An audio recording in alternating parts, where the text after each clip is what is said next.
दिन की शुरुआत में नाज़रीन तव्हां खे अपडेट कंदासीं। कराची जे इलाइक़े कोरंगी में पोलियो टीम ते हमलो कयो वियो आहे। नतीजे में पोलियो वर्कर ऐं पुलिस एहलकार ज़ख़्मी थी पिया।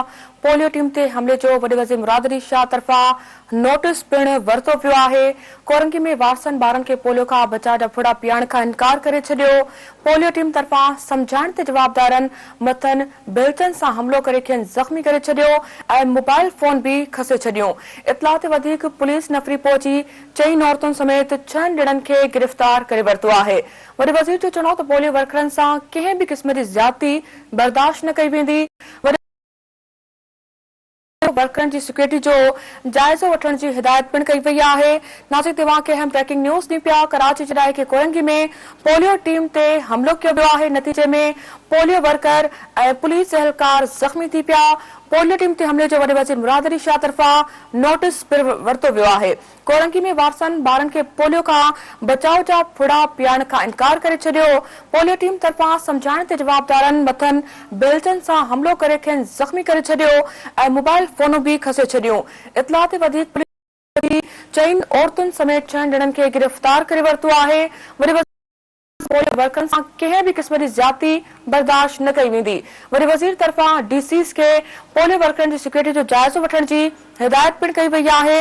नाज़रीन अहम ब्रेकिंग न्यूज़ तव्हां सां शेयर कयूं पिया। कराची जे इलाइक़े कोरंगी में पोलियो टीम ते हमलो कयो वियो आहे। नतीजे में पोलियो वर्कर ऐं पुलिस एहलकार ज़ख़्मी थी पिया। पोलियो टीम ते हमले जो वॾे वज़ीर मुराद अली शाह तरफ़ां नोटिस पिणु वरितो वियो आहे। कोरंगी में वारसनि ॿारनि खे पोलियो खां बचाव जा फुड़ा पीआरण खां इनकार करे छॾियो। पोलियो टीम तरफ़ां समझाइण ते जवाबदारनि मथनि बेल्टनि सां हमलो करे खेनि ज़ख़्मी करे छॾियो ऐं मोबाइल फोन भी खसे छॾियूं। इतला ते वधीक पुलिस नफ़री पहुची 4 औरतुनि समेत 6 ॼणनि खे गिरफ़्तार करे वरितो आहे। वॾे वज़ीर जो चवणो हो त पोलियो वर्करनि सां कंहिं बि क़िस्म जी ज़्यादती बर्दाश्त न कई वेंदी।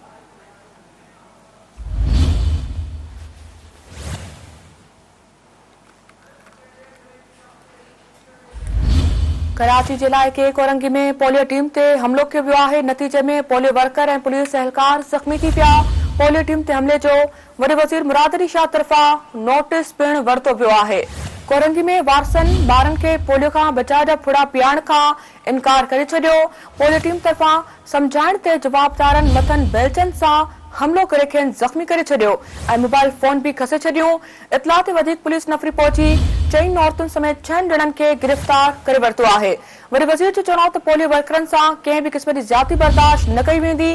वॾे वज़ीर तरफ़ां डीसीस खे पोलियो वर्करनि जी सिक्योरिटी जो जाइज़ो वठण जी हिदायत पिणु कई वई आहे।